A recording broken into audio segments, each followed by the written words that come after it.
আজ দুপুর 1:06 বিমানটি উড্ডয়ন করে। তখনও ক্লাসের মধ্যে সেই ছোট ছোট বাচ্চাগুলো ক্লাস করছিল। তাদের চোখে ছিল রঙিন স্বপ্ন, বড় হয়ে ডাক্তার, ইঞ্জিনিয়ার, কেউ আবার পাইলটও হবে। তবে তারা জানতো না যে একজন পাইলটের কারণে তাদের জীবনগুলো যাবে। বিমানটি আকাশে মাত্র 12 মিনিট উড়ে 1:18 দিকে বিমানটি মাইলস্টোন স্কুলের উপরে বিধ্বস্ত হয়। এই বিমানটি ছিল আরো 35 বছর আগের পুরনো। যে বিমানটির মেয়াদ আরো 1 যুগ আগে শেষ হয়ে গিয়েছে। সেই বিমানটি নিয়ে আজ দুপুর 1:06 পাইলট তৌকির প্রশিক্ষণের জন্য বের হয়। এটি ছিল তার প্রশিক্ষণের শেষ ক্লাস। আজ যদি তিনি উত্তীর্ণ হয়ে আকাশ থেকে মাটিতে নামতে পারত, তাহলে তিনি একজন পাইলট হিসাবে সার্টিফাইড হতো। তবে শেষ ক্লাসে তার জীবনটি শেষ হয়ে যায়। তৌকির আর সুস্থ সবল ভাবে মাটিতে নামতে পারে। তৌকির যখন বিমানটি নিয়ে আকাশের মধ্যে উঠছিল এবং যখন বুঝতে পেরেছে এই বিমানটি কন্ট্রোল হারিয়ে ফেলেছে, তখন কন্ট্রোল রুম থেকে তৌকিরকে বলা হচ্ছে ইজেক্ট করার জন্য। তবে তৌকির সেখানেও বিমান থেকে ঝাঁপ দেয়নি। তিনি চেষ্টা করেছিল বিমানটি নিয়ে যেন সঠিকভাবে মাটিতে ল্যান্ড করতে পারে, এবং সেই জন্যই মাইলস্টোন স্কুলের সে মাঠের মধ্যে বিমানটি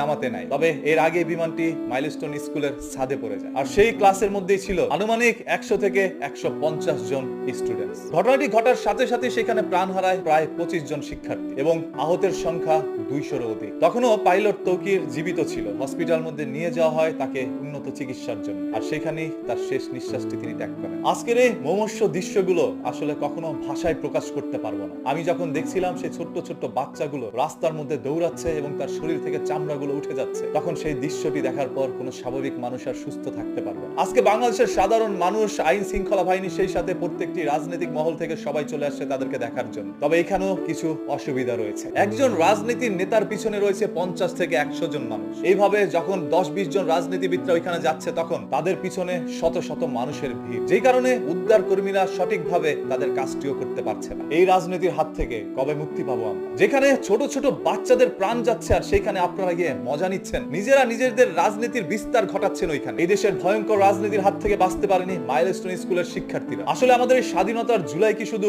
মানুষের রক্তই চায়? আজকে পাইলট তৌকির, আগামীকাল হয়তোবা অন্য কোনো পাইলটের জীবন যেতে পারে। কারণ এই মেয়াদ উত্তীর্ণ বিমানগুলো কেন এখন পর্যন্ত আকাশের মধ্যে ওড়ানো হচ্ছে, সেটা নিয়ে প্রশিক্ষণের উদ্দেশ্যে পাইলটদেরকে পাঠানো হচ্ছে। এটা শুধু পাইলটের জীবন নিয়ে ছিনিমিনি খেলা নয়, সেই সাথে আজকের এই দুর্ঘটনার পিছনে সামিল হওয়া অসংখ্য মানুষের জীবন নিয়েও খেলা। কেন এই বিমানটি আকাশে উড়ানো হলো, সেটা নিয়ে হাজারো মানুষের প্রশ্ন।